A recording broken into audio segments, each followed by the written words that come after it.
నేను రంగస్థలం సినిమా తర్వాత నేను అప్పుడు కూడా చెప్పాను, మళ్ళీ మీకు గుర్తుందో లేదో, రంగస్థలం మైత్రి మిస్ ఆఫీస్కి వెళ్తున్నప్పుడు ఈయన ఈ స్వచ్ఛమైన చిరునవ్వుతో ఎప్పుడు గట్టిగా హక్ చేసుకుని నన్ను చూస్తూ ఎప్పుడు పలకరిస్తుండేవారు.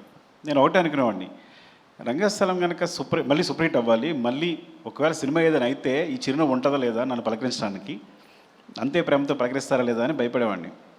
నేను రంగస్థలం సక్సెస్ మీట్లో అదే చెప్పాను. నేను సక్సెస్ ఫంక్షన్లో నేను ఈ సినిమా సూపర్ అంటే సినిమా హిట్ అవ్వాలని కోరుకున్నాను అంటే మళ్ళీ అంతే ప్రేమతో నేను పలకరించాలి అని కోరుకున్నాను. ఈవెన్ పుష్పకు కూడా అదే చెప్పాను యాక్చువల్గా.